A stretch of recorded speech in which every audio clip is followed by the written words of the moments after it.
In the heat of an afternoon, the clock in the chamber strikes 3:40. The mother crosses the corridor under the cold lights and stops with her daughter in a deserted spot. The 3-year-old girl, small and quiet, holds onto the chairs, armrest and watches. Without warning, she lets go of her mother's hand, looks at the police dog, and says a short sentence. The dog plants its paws, raises its head, and fixes its gaze on the defendant. The mother pulls the child a step back. The defendant looks away. The murmur fades. The dog moves forward a meter. The leash tightens. The security guards raise their hands. The judge's robe brushes his arm. And in the last centimeter, the room stops. Do you love stories with animals? Then subscribe now and don't miss any. Thank you for following us. Now back to our story. The courtroom in downtown Denver was packed with curious onlookers, all drawn by the unusual custody case that had been making headlines for weeks. Judge Margaret Harrison looked out over the sea of faces, noting the tension that seemed to hang in the air like morning fog over the Rocky Mountains. This wasn't just another family court proceeding.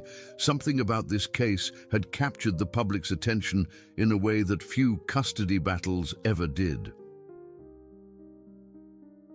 Sarah Mitchell sat in the front row, her 3-year-old daughter Emma nestled close beside her. The little girl's blonde curls caught the afternoon sunlight streaming through the tall windows, and her bright blue eyes took in everything around her with the endless curiosity that only children possess. Sarah's hands trembled slightly as she smoothed down Emma's small yellow dress, the same one they had bought for her first day of preschool just months before their lives had been turned upside down. Across the aisle, Marcus Whitfield sat with his legal team, exuding the confidence of a man who believed victory was already within his grasp. At 42, he carried himself with the bearing of someone accustomed to getting what he wanted. His expensive suit was perfectly tailored, his silver hair meticulously styled, and his smile never wavered as he nodded to supporters in the gallery. He had appeared seemingly out of nowhere 6 months ago, claiming to be Emma's biological father and demanding full custody of the child Sarah had raised alone since birth. The therapy dog, a golden retriever named Chester, lay quietly beside Emma's feet. The animal had been brought in as part of the court's child-friendly initiative designed to help young witnesses feel more comfortable during proceedings. Chester's presence was meant to be routine, just another tool to ensure Emma's well-being during what everyone anticipated would be emotionally challenging testimony. Sarah's attorney, Rebecca Stone, shuffled through her papers one final time. She was known throughout Colorado as a fierce advocate for families, someone who never backed down from a fight when children's welfare was at stake. But even Rebecca seemed unusually tense today, her usual composed demeanor showing cracks of uncertainty that hadn't been there during their preparation sessions. The proceedings began with typical legal formalities. Marcus's attorney, the high-powered Jonathan Hayes from one of Denver's most prestigious firms, stood to present his opening argument. He painted a picture of a successful businessman who had only recently discovered he had a daughter, a man eager to provide Emma with opportunities and advantages that a single mother working 2 jobs simply couldn't match. Hayes spoke with the smooth confidence of someone accustomed to swaying juries and judges alike. He presented financial records showing Marcus's substantial assets, photographs of the sprawling mansion in Cherry Hills Village where Emma would live, and testimonials from character witnesses who praised Marcus's integrity and devotion to family values. It was a compelling presentation, delivered with the precision of a man who rarely lost cases. Emma had been quiet throughout the morning, occasionally whispering to Chester or playing with a small stuffed rabbit Sarah had brought for comfort. The child seemed remarkably calm for someone so young, placed in such an adult situation. though Sarah noticed how Emma's eyes kept drifting toward Marcus with an expression that was difficult to read. When Rebecca stood for her opening statement, she focused on the bonds that couldn't be measured in dollars or square footage. She spoke of the countless nights Sarah had spent caring for Emma through childhood illnesses, of birthday parties in their modest apartment, of bedtime stories read by lamplight, and of the unbreakable connection between a mother and the child. She had loved from the moment of conception. The first witness called was Dr. Patricia Coleman, a family psychologist who had evaluated both households as part of the court's standard custody assessment process. Her testimony was methodical and professional, outlining her observations about Emma's attachment patterns and emotional well-being. She noted the strong bond between mother and daughter, but also acknowledged that Marcus seemed genuinely interested in establishing a relationship with the child he claimed as his own. As the morning progressed, Marcus's witnesses painted an increasingly attractive picture of the life he could provide. Teachers from an elite private school testified about their programs. A nanny with impeccable references described the structured environment she would create. Financial advisors spoke of trust funds and college savings accounts that would secure Emma's future in ways Sarah's modest income never could. But it was when Dr. Robert Chen, a genetics expert, took the stand that the real drama began. He had been called to testify about DNA test results that would definitively establish whether Marcus was indeed Emma's biological father.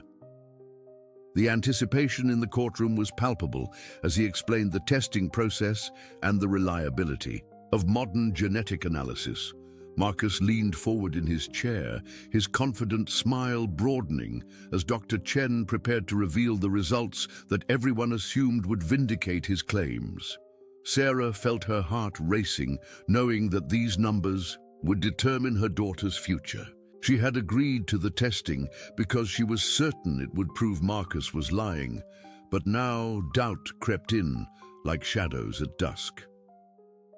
Emma, who had been quietly petting Chester throughout the morning, suddenly looked up at the golden retriever with those bright blue eyes that seemed to see everything. The dog, trained to remain calm and unobtrusive during court proceedings, met the little girl's gaze with the patient understanding that therapy animals are known for. And then, in a voice clear enough to carry across the hushed courtroom, Emma spoke directly to Chester in a way that made every person present freeze in their seats. The words were simple, the kind of innocent observation that only a 3-year-old would make, but they carried an impact that no one could have anticipated. The silence that followed was so complete that the sound of traffic from 17th Street seemed to fade away entirely.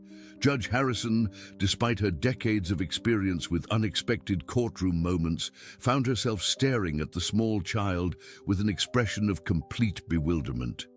Marcus, who moments before had been the picture of confident expectation, suddenly shifted in his chair. The change in his demeanor was subtle but unmistakable. The relaxed set of his shoulders tensed, his easy smile faltered just slightly, and his eyes darted toward Emma with something that might have been surprise or something far more complex. Chester, the therapy dog, who had remained perfectly still throughout hours of testimony, suddenly became alert in a way that caught everyone's attention. His ears perked up, his head tilted slightly, and his gentle brown eyes fixed on Marcus with an intensity that seemed completely out of character for an animal trained to remain neutral in all situations. Rebecca Stone felt her pulse quicken as she watched the unexpected drama unfold. This wasn't part of any strategy she had planned, wasn't covered in any law school textbook about custody proceedings. Yet something in Emma's innocent words and Chester's reaction suggested that the carefully constructed narrative they had all been following might be about to change in ways no one could predict. The words Emma had spoken to Chester hung in the air like a challenge waiting to be answered. "That man smells funny, like my old daddy's cologne." It was such a simple, childish observation that under normal circumstances, it might have been dismissed as the innocent rambling of a 3-year-old. But in this context, with everyone hanging on every detail that might sway the custody decision, those words carried unexpected weight. Sarah felt her breath catch in her throat. Emma had never known her father. He had left before she was even born, disappearing completely from their lives. Sarah had told her daughter age-appropriate stories about how some daddies live far away, but Emma had never met any man she referred to as daddy. The phrase old daddy made no sense in the context of Emma's life, yet she had spoken it with the matter-of-fact certainty that children brought to their observations about the world around them. Marcus recovered from his initial surprise with practiced ease, forcing his confident smile back into place. He leaned over to whisper something to Jonathan Hayes, but his eyes kept drifting back to Emma with an expression that was harder to read now. The little girl had returned her attention to Chester, seemingly unaware of the stir her words had created among the adults. Judge Harrison cleared her throat, attempting to restore order to the proceedings. Dr. Chen, please continue with your testimony regarding the DNA test results.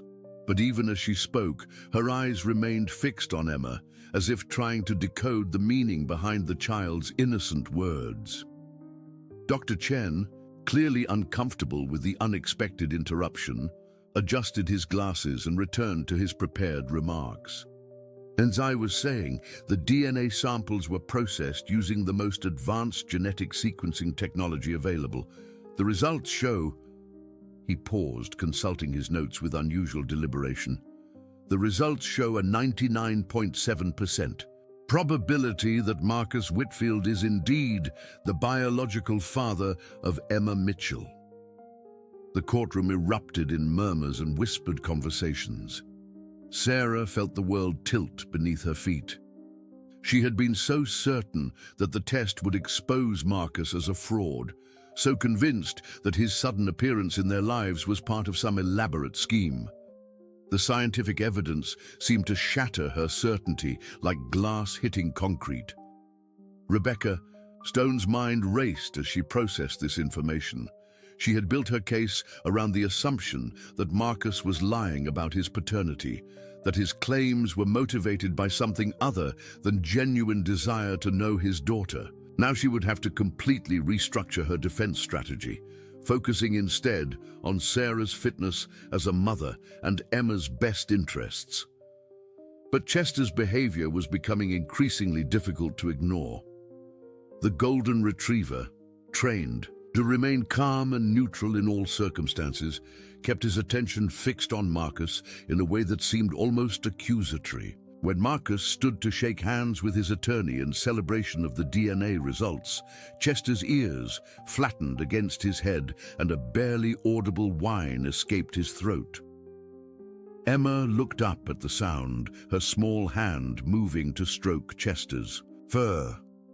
"It's okay, Chester," she whispered, in that carrying way children have of speaking when they think they're being quiet. "The scared smell goes away when he stops pretending." This second observation from Emma sent another ripple of unease through the courtroom. Marcus's jaw tightened almost imperceptibly, and Jonathan Hayes shot him a questioning look. The idea that a 3-year-old could detect deception through scent seemed absurd, yet Chester's continued agitation suggested that something was indeed troubling the therapy dog. The afternoon session brought character witnesses for Marcus, a parade of business associates and social acquaintances who testified to his integrity and success. Robert Anderson, CEO of a major Denver construction company, spoke about Marcus's reliability and work ethic. Patricia Webb, president of a prominent charity organization, described his generous donations and volunteer work with underprivileged children. Each testimony painted Marcus as an exemplary citizen, a man any court would be proud to award custody to. His financial statements showed assets in the millions. His background check came back spotless, and his references glowed with praise. On paper, He was the perfect father figure for a little girl whose single mother struggled to make ends meet. But as the afternoon wore on, small inconsistencies began to emerge. Robert Anderson mentioned knowing Marcus for about 15 years, but then referenced a business deal they had supposedly completed 18 years ago. Patricia Webb praised Marcus's work with children's charities, yet seemed unclear about which specific organizations he had actually supported. These discrepancies were subtle, the kind of minor contradictions that might occur in any testimony when people tried to recall details from memory. But Rebecca Stone was trained to notice such things, and she filed each inconsistency away like pieces of a puzzle she didn't yet understand. Emma had grown restless during the character testimony. Her 3-year-old attention span stretched to its limit by the adult proceedings. She whispered to Chester, played quietly with her stuffed rabbit, and occasionally looked around the courtroom with curious eyes. But whenever Marcus spoke or stood up, Chester's posture would change, becoming more alert and somehow protective of the little girl beside him. During a brief recess, Sarah knelt beside Emma in the hallway outside the courtroom. "Sweetheart, what did you mean when you talked about old Daddy's cologne? You remember I told you your daddy lived far away before you were born?" Emma's blue eyes were serious as she considered the question with the gravity that children brought to adult inquiries. "I dream about the smell sometimes, Mommy. It's like flowers but scary, like when Chester gets nervous at the vet." Sarah felt a chill run down her spine. Emma had always been perceptive beyond her years, but this level of detailed memory about someone she had never met seemed impossible, unless... Dr. Chen approached them during the break, his expression troubled. "Mrs. Mitchell, I wonder if I might ask you a few questions about the circumstances surrounding Emma's conception. Some of the genetic markers in her profile are unusual." Before Sarah could respond, Jonathan Hayes appeared at Dr. Chen's elbow. "Doctor, I trust. You're not discussing ongoing test results with the opposing party without proper legal representation present." His tone was friendly, but carried an unmistakable warning. Dr. Chen backed away slightly, clearly uncomfortable with the intervention. "Of course not. I was merely extending professional courtesy." But his eyes remained on Sarah, with an expression that suggested he had more to say when the opportunity arose. As they returned to the courtroom for the afternoon session, Sarah noticed that Marcus seemed different somehow. The easy confidence he had displayed all morning was still there, but now it seemed forced, like an actor playing a role he had rehearsed but wasn't entirely comfortable with. He kept glancing toward Emma and Chester, and each time he did, the therapy dog's alertness seemed to intensify. Judge Harrison called for the next witness, and Rebecca Stone stood to present her first character witness for Sarah. But before she could speak, Emma's voice cut through the formal atmosphere once again. "Mommy, why does the man with the scary smell have Uncle David's eyes?" The question stopped everyone cold. Sarah felt her blood turn to ice water in her veins. David Mitchell had been her brother, Emma's uncle, who had passed away in a car accident 2 years before Emma was born. Emma had seen photographs of him, of course, but she was too young to remember him personally. Yet something in her innocent observation struck Sarah with the force of a lightning bolt. Marcus had gone very still, his face carefully neutral, but his hands gripping the edge of the table with white knuckles. The resemblance Sarah had never noticed before suddenly seemed obvious. The shape of the eyes, the line of the jaw, even the way he held his head when listening intently. But David had never mentioned knowing anyone named Marcus Whitfield, and the timing made no sense with Marcus's claims about when he had supposedly been involved with Sarah. Chester rose to his feet beside Emma's chair, his tail no longer wagging, his gentle brown eyes fixed on Marcus with an intensity that made the hair on Sarah's arm stand up. The therapy dog had been trained to comfort and calm, but his posture now suggested something closer to protection, as if he sensed a threat that the humans in the room couldn't yet identify. The mention of Uncle David's eyes created a ripple effect through the courtroom that no one could ignore. Sarah sat frozen in her chair, her mind racing through memories of her brother and trying to understand what Emma's innocent observation might mean. David had been gone for over 5 years, now lost in that terrible accident on I-25 during a winter storm. How could Marcus Whitfield, a man who claimed to have met Sarah during a brief relationship 4 years ago, share physical characteristics with her deceased brother? Judge Harrison sensed the shift in atmosphere and called for a brief recess to allow everyone to collect themselves. As the courtroom slowly emptied for the afternoon break, Sarah noticed Dr. Chen lingering near the witness stand, shuffling through his papers with an expression of deep concern. When Jonathan Hayes finally moved out of earshot, the geneticist approached Rebecca Stone with obvious urgency. "Ms. Stone, I need to speak with you about some anomalies I've discovered in the DNA analysis," Dr. Chen said in a low voice, glancing around to ensure they wouldn't be overheard.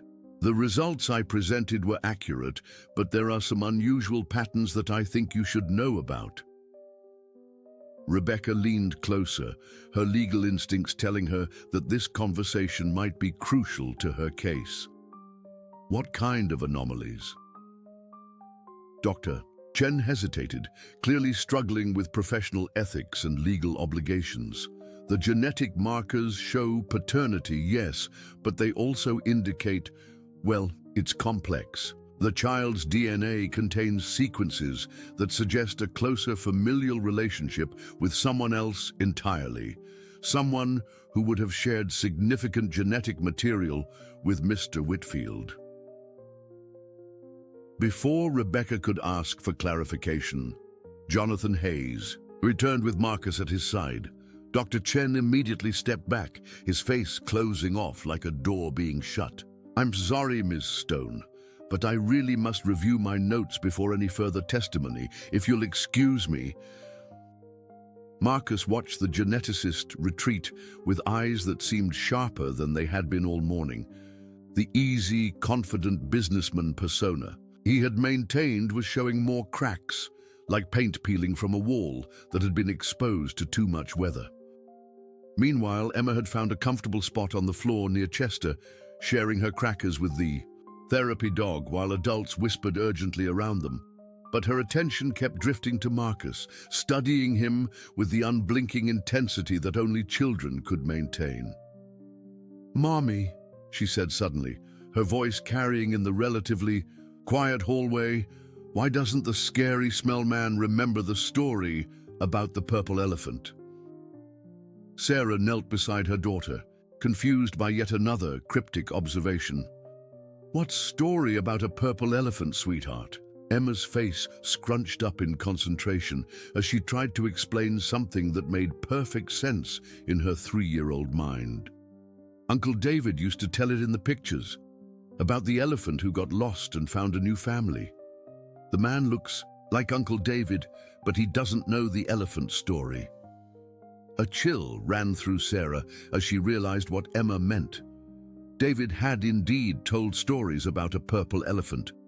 It had been his favorite bedtime tale for all the children in their family, something he had made up himself and told with elaborate voices and gestures. If Marcus was somehow connected to David, if he had the same eyes and similar features, wouldn't he know about the elephant stories that had been such a signature part of her brother's personality?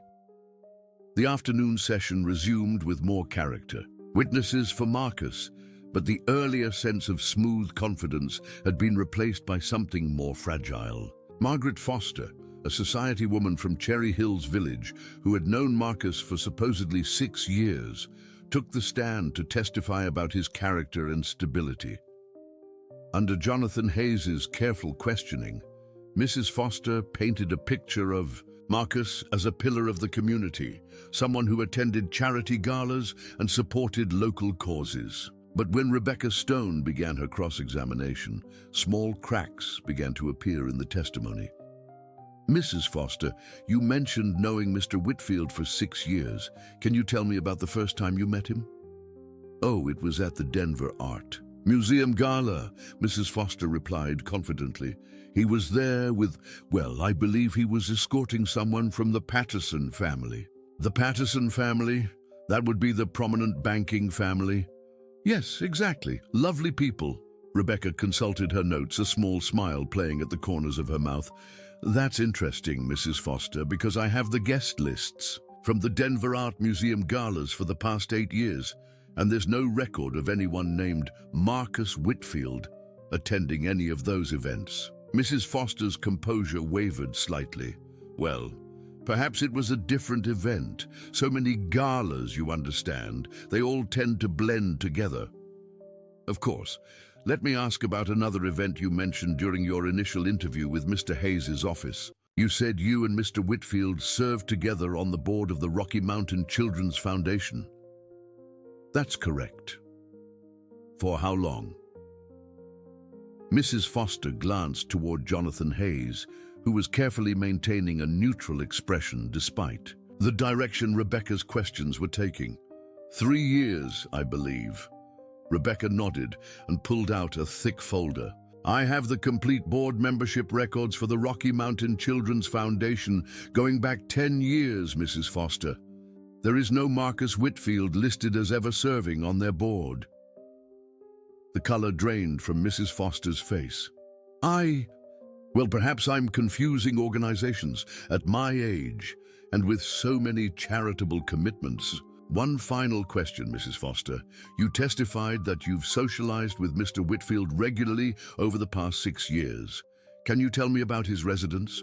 Where does he live? This question seemed to catch Mrs. Foster completely off guard. She looked genuinely confused, as if she had never considered where Marcus actually lived, despite claiming to have known him for years. His residence? Well, I believe he has a lovely home in... She trailed off, unable to complete the sentence. The silence stretched uncomfortably until Judge Harrison intervened. Mrs. Foster, are you able to answer the question? No, Your Honor, I realize I don't actually know where Mr. Whitfield lives. The admission hung in the air like smoke from a fire that had just been extinguished. How could someone claim to have been friends with Marcus for 6 years without knowing where he lived? The inconsistency was so glaring that even the spectators in the gallery began whispering among themselves. Chester, who had been lying quietly beside Emma's chair, suddenly lifted his head and fixed his attention on Marcus with renewed intensity. The therapy dog's ears flattened against his head, and a barely audible growl rumbled in his chest. Behavior completely out of character for an animal trained to remain calm and supportive in stressful situations. Emma looked up from her coloring book at Chester's reaction. It's okay, Chester, she whispered, but her voice carried clearly in the hushed courtroom. The pretending smell is getting stronger, but he can't fool dogs. Marcus shifted uncomfortably in his chair, his hands clenching and unclenching on the table in front of him. The easy confidence he had displayed all morning was completely gone now, replaced by something that looked suspiciously like panic, barely held in check. Jonathan Hayes stood to object to Rebecca's line of questioning, but Judge Harrison overruled him. I'm going to allow this cross-examination to continue, Mr. Hayes. The witness's credibility is clearly relevant to this case. Rebecca pressed her advantage. Mrs. Foster, I'm going to ask you directly. Did someone approach you and ask you to provide character testimony for Mr. Whitfield? Mrs. Foster looked genuinely distressed now, her earlier poise completely shattered. Someone did contact me, yes. A man who said he represented Mr. Whitfield's interests. He said it was important for Emma's future that a good man was being kept from his daughter by legal technicalities. What was this man's name? I don't remember. He was very persuasive, talked about how important it was for children to have stable father figures. He provided me with information about Mr. Whitfield's character and asked me to share it with the court. Information that you now realize was false. Mrs. Foster nodded miserably. I thought I was helping a little girl get a better life. I never intended to mislead anyone. The courtroom buzzed with shocked murmurs as the implications of Mrs. Foster's testimony sank in. Someone had orchestrated false testimony to support Marcus's custody claim, providing witnesses with fabricated information about his background and character. But who would go to such elaborate lengths, and why? Dr. Chen, who had been sitting quietly in the back of the courtroom, suddenly stood up and approached the bench. Your Honor, if I may, I believe I have information that's directly relevant to these proceedings. Judge Harrison looked surprised, but nodded. Dr. Chen, you may approach. As the geneticist walked toward the front of the courtroom, Chester's behavior became even more agitated.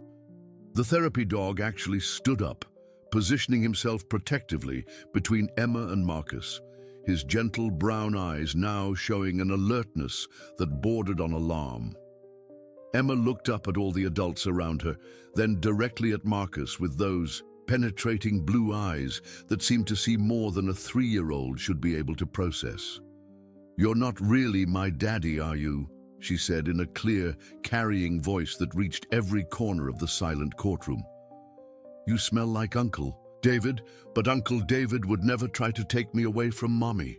The simplicity and directness of her question cut through all the legal maneuvering and complex testimony like a knife through silk, leaving everyone in the courtroom to confront a possibility that was just beginning to take shape in their minds. Dr. Chen stood before Judge Harrison with papers clutched in his trembling hands, his professional composure barely masking the gravity of what he was about to reveal. The courtroom had fallen into absolute silence, everyone sensing that they were about to witness a pivotal moment that would change everything they thought they knew about this custody case. Your Honor, Dr. Chen began, his voice steady despite his obvious nervousness, I need to clarify my earlier testimony regarding the DNA results. While the paternity test was technically accurate, there are genetic anomalies that I feel compelled to bring to the court's attention. Judge Harrison leaned forward in her chair. Please explain, Dr. Chen. The DNA analysis shows that Mr. Whitfield is indeed related to Emma Mitchell, but the genetic markers indicate something more complex than a simple father-daughter relationship. The pattern suggests that Mr. Whitfield shares significant genetic material with someone who was closely related to Emma through her mother's family line. Sarah felt her heart hammering against her ribs as Dr. Chen's words sank in. She looked at Marcus, who had gone completely rigid in his chair, his face pale beneath his carefully maintained composure. Are you saying that Mr. Whitfield might not be Emma's biological father, despite the paternity test results? Rebecca Stone asked, standing to address Dr. Chen directly. What I'm saying, Dr. Chen replied carefully, is that the genetic relationship exists, but it could be explained by Mr. Whitfield being Emma's uncle rather than her father. The DNA patterns would be virtually identical between a father and an uncle relationship, especially if we're talking about identical twins or very close male relatives. The words hit Sarah like a physical blow. David had never mentioned having a twin or any close male relatives she didn't know about, but as she looked at Marcus now, seeing him through this new lens, the resemblance to her brother became unmistakably clear. Not just the eyes that Emma had noticed, but the shape of his hands, the way he tilted his head when concentrating, even the small scar above his left eyebrow that she now remembered David having in exactly the same place. Emma, still sitting beside Chester, looked up at all the adults with the patient curiosity of a child waiting for grown-ups to catch up to what she had already figured out. He smells like Uncle David because he is Uncle David, isn't he, Mommy? The courtroom erupted in shocked murmurs, but Emma's innocent statement carried a logic that suddenly made terrible sense. Sarah found herself staring at Marcus with new recognition, seeing past the expensive clothes, the different hairstyle, the careful grooming that had disguised what should have been obvious. "That's impossible." Jonathan Hayes stood up, his voice sharp with protest. "David Mitchell passed away 5 years ago in an automobile accident. There are official records, insurance payouts, a funeral that dozens of people attended." But even as he spoke, Hayes's eyes were fixed on his client with an expression of dawning uncertainty. Marcus sat frozen at the defense table, his carefully constructed facade finally beginning to crumble under the weight of truth that could no longer be hidden. Judge Harrison called for order as the spectators began talking excitedly among themselves. "Mr. Whitfield, do you have any response to these allegations?" Marcus opened his mouth to speak, but no words came out. For the first time since the proceedings began, he seemed at a complete loss for words. Chester, meanwhile, had moved to stand directly in front of Emma, his body language protective but no longer agitated. It was as if the therapy dog had recognized that the threat was not physical danger, but emotional deception that was finally being exposed. Rebecca Stone's mind was racing as pieces of the puzzle began to fall into place. "Your Honor, I'd like to request a recess so that we can investigate these new developments thoroughly." But before Judge Harrison could respond, Sarah stood up from her seat, her voice carrying across the courtroom with a clarity born of sudden, devastating understanding. "You faked your own passing," she said, looking directly at the man she now recognized as her brother. "David, how could you do this? How could you let me believe you were gone? I grieved for you. We all did." The mask finally slipped completely from Marcus's face, and the man underneath was indeed David Mitchell, altered by years of careful grooming and cosmetic changes, but unmistakably Sarah's brother. His shoulders sagged as if a tremendous weight had been lifted from them, and when he spoke, his voice carried the familiar cadence that Sarah remembered from countless childhood conversations. "Sarah, you don't understand. I had to disappear. There were people looking for me, dangerous people who would have hurt you and Mom if they had found me. I thought if I was officially gone, you would be safe. So you decided to come back and take my daughter." Sarah's voice was filled with pain and betrayal. "You let me raise Emma alone, struggling to make ends meet, while you were alive somewhere with enough money to hire expensive lawyers and fake witnesses." David looked down at his hands, unable to meet his sister's eyes. "I never meant for it to go this far. When I found out about Emma, when I realized she was my daughter, not just my niece, I thought the only way I could be part of her life was to create a new identity." The admission hung in the air like a thunderclap. Emma was not Sarah's biological daughter, but David's.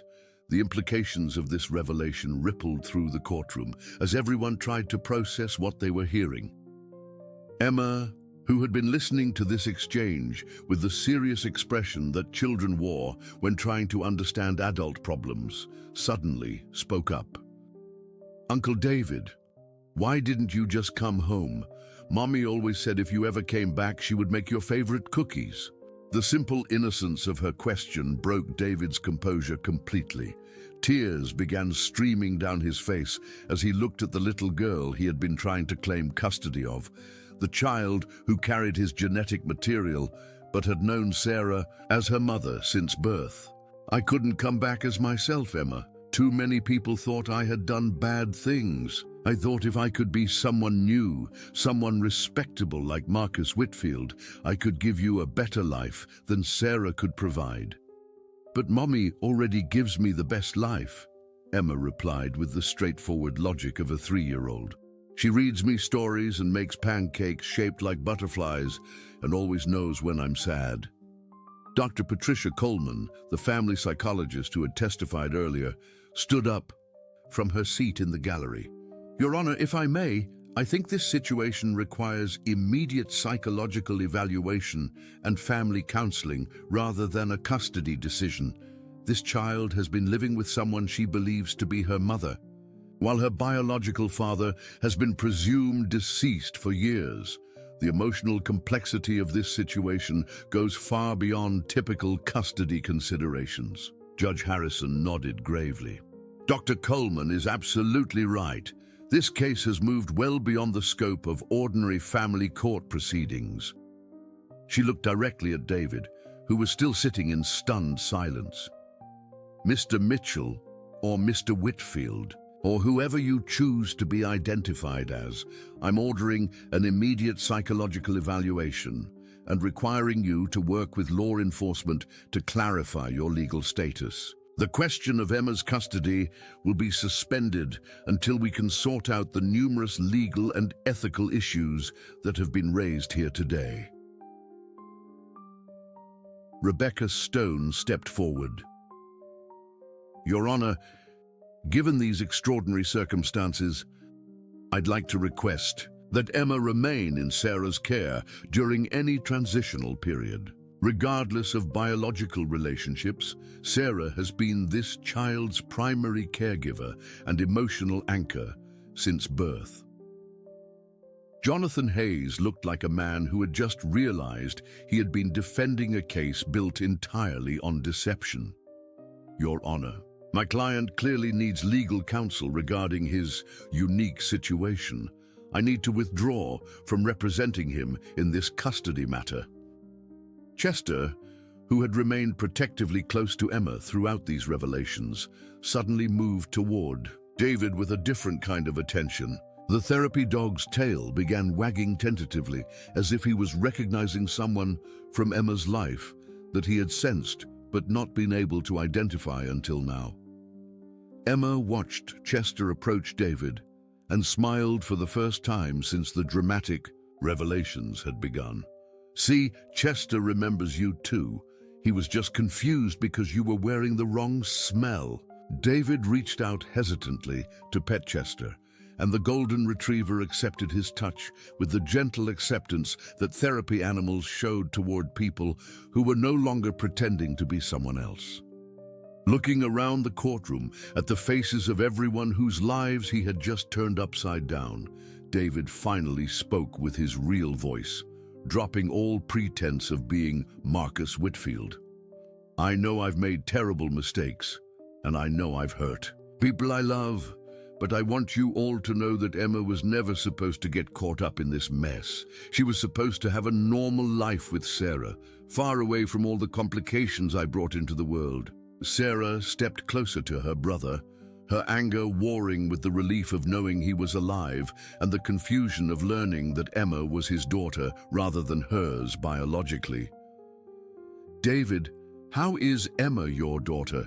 When did this happen? Why didn't you tell me?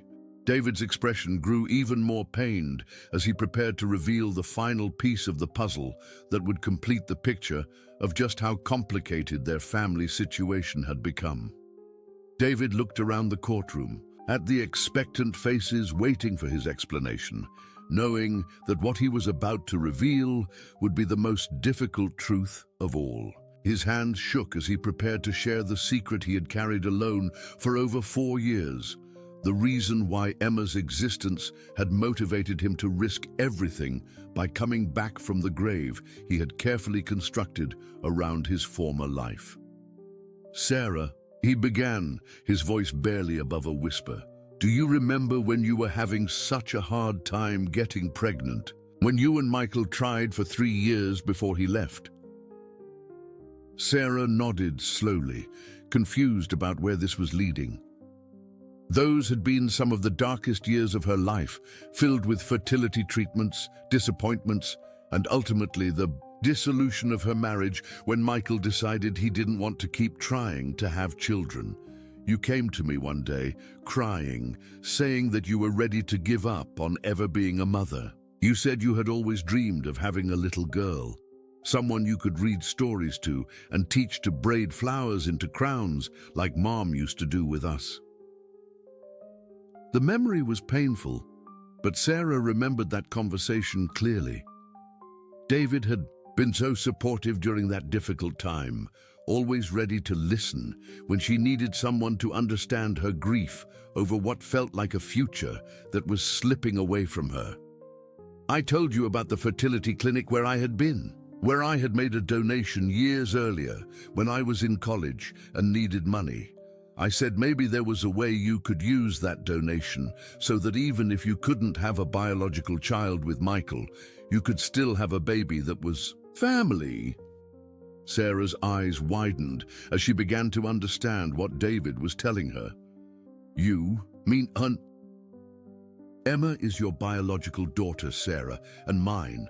The fertility clinic helped you conceive using my genetic material because I was your brother and I wanted you to have the family you dreamed of.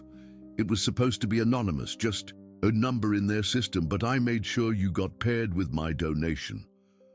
The revelation hit Sarah like a tidal wave. Emma was hers biologically, but through a process that made David the genetic father, it explained everything. Why the DNA test had shown David as the father, why Emma had his eyes and features, why she had sometimes seemed to respond to him in ways that suggested a deeper connection than Sarah had understood.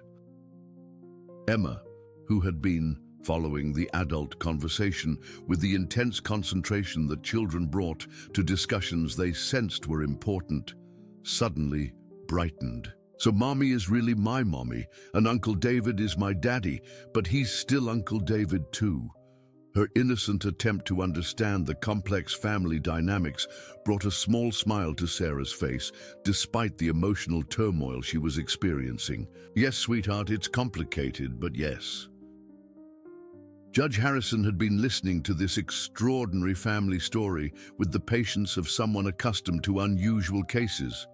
But even she seemed moved by the depth of love and sacrifice that had created this situation. Mr. Mitchell, help me understand why you chose to pursue custody rather than simply revealing the truth to your sister. David wiped tears from his eyes before answering. When I disappeared, I thought Sarah would be better off without me. I had gotten involved with some people who were, let's just say they weren't good people. I was young and stupid and thought I could make easy money, but when I realized how dangerous they were, I had to vanish completely to keep my family safe. He paused, looking at Emma with an expression of profound regret. I kept track of Sarah and Emma from a distance. I knew when Emma started walking, when she said her first words, when she started preschool. I wanted so badly to be part of their lives, but I thought it was safer for everyone if I stayed dead. Ooh, what changed? Rebecca Stone asked gently. The people who were after me finally gave up looking. It took 5 years, but they moved on to other concerns. I realized I could come back, but not as David Mitchell. That identity had to stay buried to keep everyone safe. So I created Marcus Whitfield, built a legitimate business, established a clean reputation. Jonathan Hayes, who had been listening with the expression of a man reconsidering everything he thought he knew about his former client, spoke up. But why pursue custody? Why not just reveal yourself to your sister? David's face crumpled with emotion.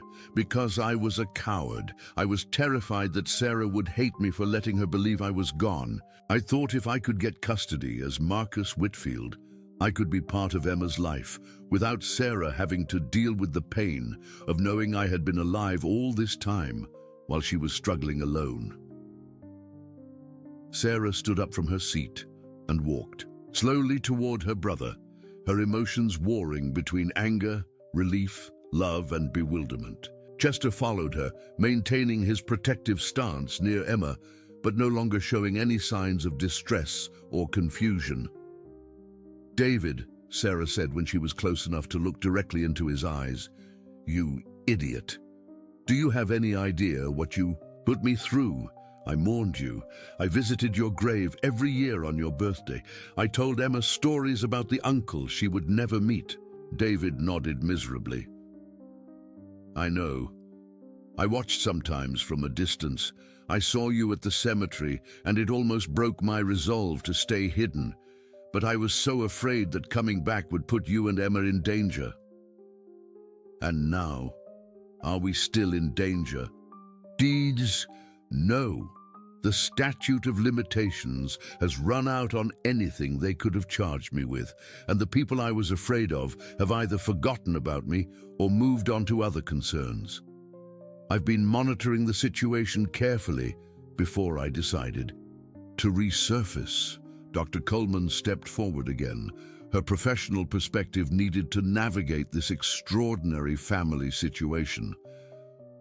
What we have here is a family that has been fractured by fear and good intentions gone wrong. Emma has been raised by her biological mother with genetic material from her uncle, who she believed was deceased, but who has been watching over her from afar. The trauma here isn't from abuse or neglect, but from separation and deception motivated by love and protection.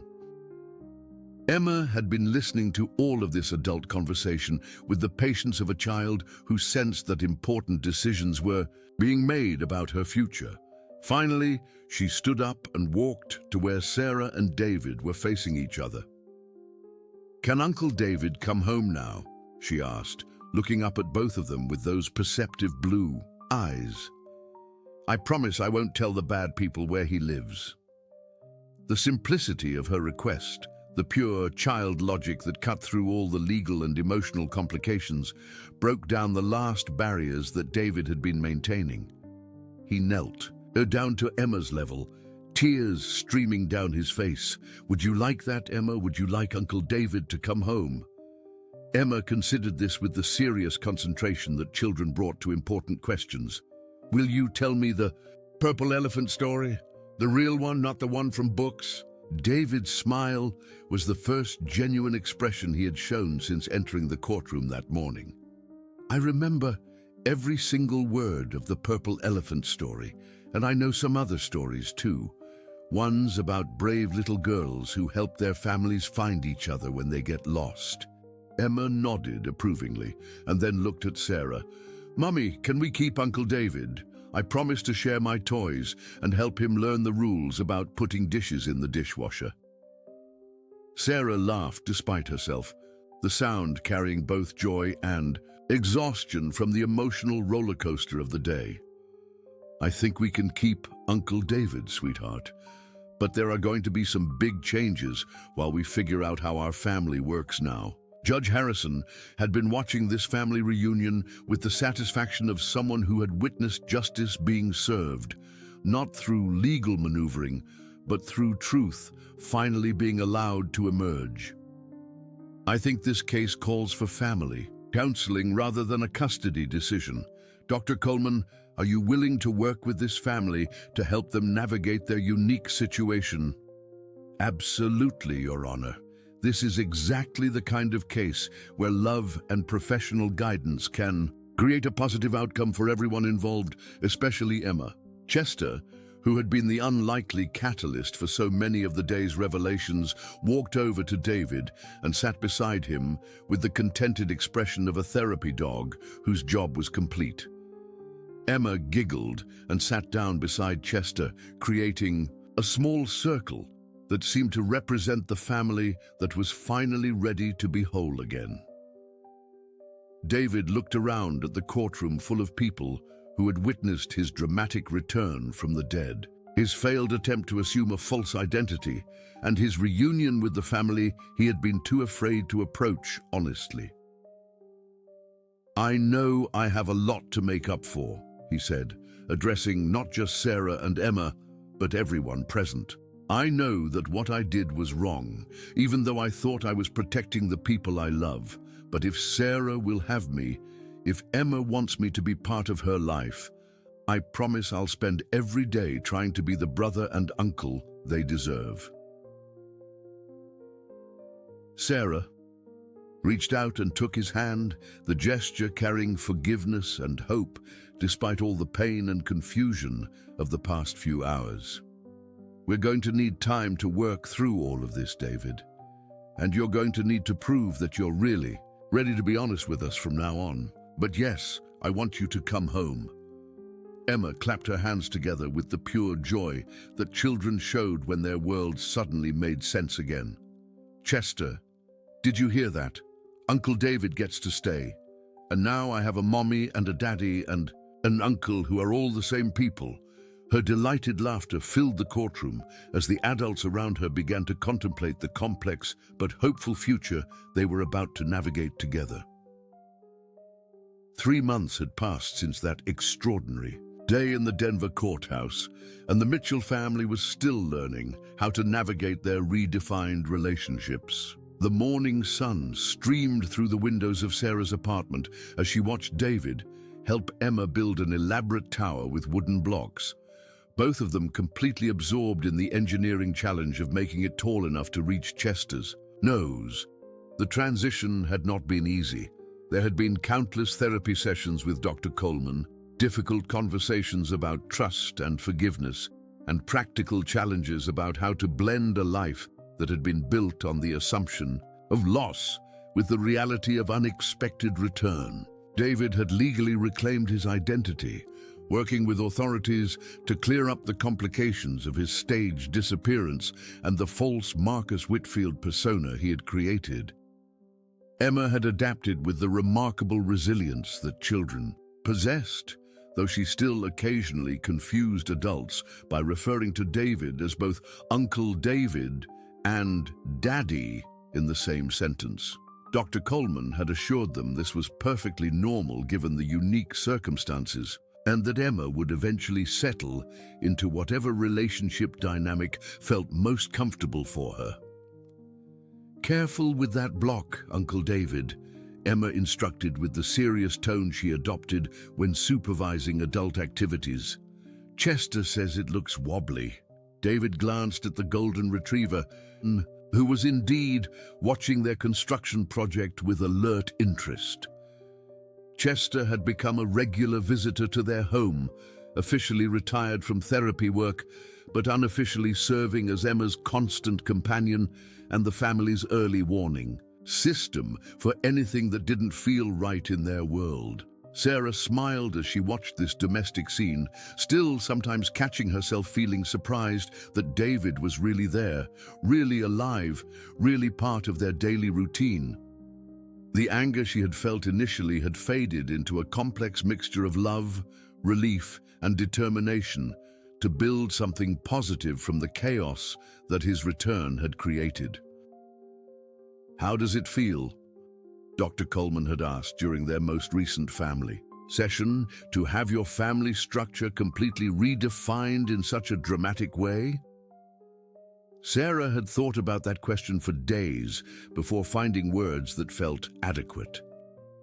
"It feels like we were trying to complete a puzzle with missing pieces, not knowing that the pieces weren't really missing, just hidden in a place where we couldn't see them. Now that all the pieces are on the table, we can see what the picture is supposed to look like." The legal complications had been resolved more easily than anyone had expected. David's disappearance had been motivated by fear rather than actual criminal activity, and the statute of limitations had indeed run out on the minor financial irregularities that had originally sent him into hiding. Marcus Whitfield's business dealings were legitimate, and the wealth he had accumulated was legally his to keep, though he had liquidated most of it to create trust funds for Emma's future and to compensate the people whose lives had been disrupted by his deception. Mrs. Foster, the society woman who had provided false testimony, had not been charged with perjury once it became clear that she had been genuinely deceived about the situation. She had sent a handwritten apology to Sarah and had become an unlikely ally in helping David reintegrate into Denver society under his real name. Jonathan Hayes had initially threatened to report David to the Bar Association for fraud, but had ultimately been persuaded that no real harm had been done and that the unusual circumstances warranted compassion rather than punishment. He had even agreed to help David navigate the legal complexities of resuming his identity while maintaining his legitimate business interests. The most challenging aspect of their new family dynamic had been figuring out how to honor both the truth of Emma's biological parentage, and the reality of the mother-daughter bond she shared with Sarah. Dr. Coleman had suggested that they focus on what felt right for Emma rather than what made sense to adults. And Emma had made her preferences clear with typical 3-year-old directness. "Mommy Sarah takes care of me every day," she had announced during one family session, "and Daddy David tells me stories about when Mommy was little. They both love me the most, so they're both my parents, and I'm lucky because I get 2 instead of just 1. This simple wisdom had become their guiding principle. Sarah remained Emma's primary caregiver, the person she turned to for comfort and daily needs, while David assumed the role of devoted father figure who brought new adventures, stories, and perspectives into their life. It wasn't a traditional family structure, but it worked for them, and that was what mattered. David had moved into an apartment just a few blocks away, close enough to be part of their daily routine, but far enough to give Sarah and Emma the space they needed to maintain their established rhythms. He picked Emma up from preschool twice a week, spent every Saturday with them, and had dinner at Sarah's apartment most weeknights, often bringing groceries and helping with household tasks that Sarah had struggled to manage alone. The Purple Elephant stories had become a nightly ritual, with David sharing new adventures of the brave little elephant who helped families find each other when they got lost. Emma listened with the rapt attention of a child who understood that these stories were really about them, about the importance of love and patience and never giving up on the people who matter most. Chester, meanwhile, had settled into retirement, with the contentment of an animal whose work was done. He spent his days rotating between David's apartment and Sarah's, serving as a bridge between their 2 households and a reminder of the day when a therapy dog's instincts had helped reveal the truth that changed everything. As the months passed, other members of their extended family and community had gradually learned about David's return and the circumstances that had led to his disappearance and dramatic reappearance. Most had been understanding, even supportive, recognizing that fear and love could sometimes motivate people to make choices that seemed incomprehensible. From the outside, Sarah had returned to work with a new sense of stability, knowing that Emma had another caring adult in her life who would always put the child's well-being first. David had started a new consulting business, using his legitimate skills and experience to help other small business owners succeed. He found particular satisfaction in working with people who were trying to rebuild their lives after difficult circumstances, understanding better than most what it felt like to start over. The story of their family's reunion had eventually found its way to local media, though they had been careful to control the narrative and protect Emma's privacy. Sarah had agreed to do one interview with a family magazine, hoping that their story might help other families dealing with loss, separation, or unconventional circumstances. What advice would you give to families who are facing seemingly impossible situations? The interviewer had asked. Sarah had looked at David and Emma, who were building another architectural masterpiece nearby, while Chester supervised, and had found her answer easily. Trust that love finds a way to survive even the most complicated circumstances. We spent years thinking our family was broken, but we were really just waiting for the right moment to discover how we were supposed to fit together. Sometimes the most beautiful families are the ones that don't look like anyone else's, but work perfectly for the people who belong to them. Now, 3 months later, as Sarah watched her brother help her daughter create impossible towers while a retired therapy dog provided moral support, she felt the deep contentment that comes from knowing that everyone you love is safe, present, and exactly where they belong. Emma's latest construction project finally reached Chester's nose, and the golden retriever obligingly gave it a gentle sniff of approval. Emma clapped her hands in triumph, then immediately began planning an even more ambitious structure that would reach all the way to the ceiling. "Uncle David," she announced with the confidence of a master architect, "tomorrow we're going to build a castle for Chester, with towers and a drawbridge and everything." David grinned at his daughter, his niece, the little girl who had helped him find his way home. "That sounds like the perfect project for Uncle David and his favorite building partner." Sarah joined them on the living room floor, becoming part of the construction crew for Castle Chester, marveling at how naturally their family had learned to function as a team. They had all the pieces now, and the picture they were creating together was more beautiful than any of them had imagined possible. As evening approached and it became time for David to return to his own apartment, Emma insisted on her new bedtime ritual. She hugged Chester first, thanking him for watching over their building projects and keeping their family safe. Then she hugged David, extracting promises about tomorrow's castle building session and asking for hints about the next purple elephant adventure. Finally, she settled into Sarah's lap for their traditional bedtime reading, choosing a picture book about families that come in all different shapes and sizes. As Sarah read the familiar words about love being the thing that makes a family real, Emma's eyes grew heavy with the satisfaction of a child whose world was exactly as it should be. After David had said his goodnights and headed home, after Emma had been tucked into bed with her stuffed rabbit and a promise that Uncle David would visit her dreams with new elephant stories, Sarah sat in her quiet living room with Chester beside her and marveled at the journey that had brought them to this moment. Their story had been messy, complicated, and sometimes heartbreaking, but it had led them to a place of deeper love and understanding than any of them had known before. Emma would grow up knowing that families could be complicated, but that love was always stronger than fear, that people sometimes made mistakes, but that forgiveness could heal almost anything, and that sometimes the best surprises came disguised as problems that seemed impossible to solve.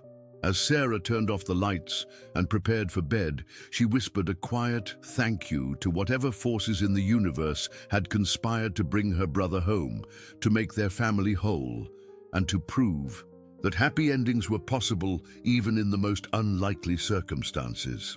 In the morning, they would wake up and continue building their life together, one day and one building block at a time, secure in the knowledge that they had all the pieces they needed to create something beautiful.